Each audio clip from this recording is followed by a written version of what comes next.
Most people that see islands, all they see is trees. But me, I see opportunity. If you don't know what you're looking for, you can make a paradise become a problem real quick. Let me give you the tour that nobody ever gets. Come on! Welcome to Eagle Island at Reed Begum Park. Before you camp here, let me show you some key features so you know what to expect. First, terrain.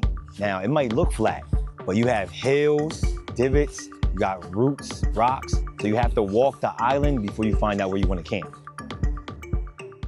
Next, wildlife. Out here, you got turkey vultures, snakes, raccoons, alligators, and plenty of bugs. It's not dangerous, but you do need to protect your food and watch where you sleep and sit down.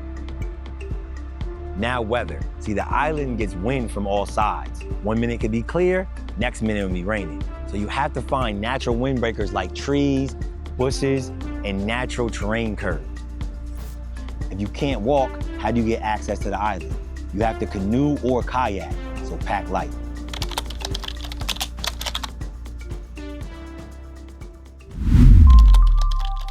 If you can sit, balance, pedal, you can get to an island today. You don't need a class or a guide. All you need is the right steps. Let me show you how to start today so you can feel like a pro tomorrow. Come on! Kayaking is your key to places other campers never see. From small islands, quiet coves, and hidden shores, and beginners make one mistake. They think it's hard.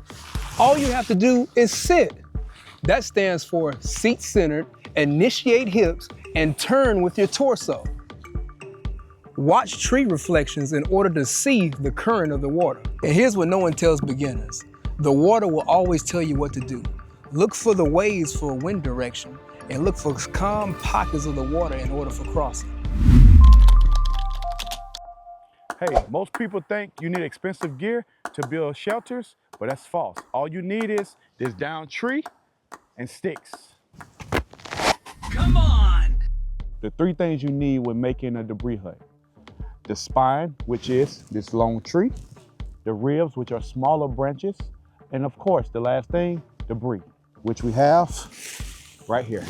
So when it comes to this structure, don't really worry about the size of the ribs, as long as it's strong enough to support the brush that we're gonna use to lay on the actual ribs. So what we have here are a couple trees that were dead, and we cut them to length. Anytime you build a structure, you always want to clear out the area that you will be laying in. What I like to do is go take all my debris that I have up under my structure and push it to fill in the gaps. We're gonna start gathering our debris and start insulating our structure. So when it's all said and done, with this debris shelter, this shelter here will keep you warm better than any store-bought shelter you could purchase. And guess what? It's all free. If your lighter fails, matches get soaked, or even if your fire goes out, this one stick can save your whole night. Let me show you fatwood, the fire starter most campers don't even know exists. Come on! Fatwood comes from pine trees. When a tree dies or is cut down, the resin drains down to the base and the roots. That resin is called fatwood, nature's gasoline. How to identify it? Smells like pine sap. It's darker than normal wood. It's tacky to the touch, and it lights fast and burns long. So let me show you where I found this resin.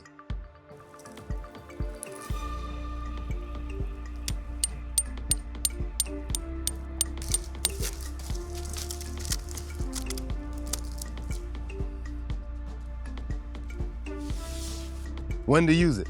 Lighting around the camp, emergency signaling, and starting a fire in wet conditions.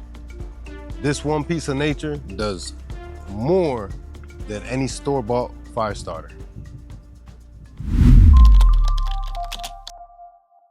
Please remember this. When practicing bushcraft inside a state park, we always want to follow the park regulations.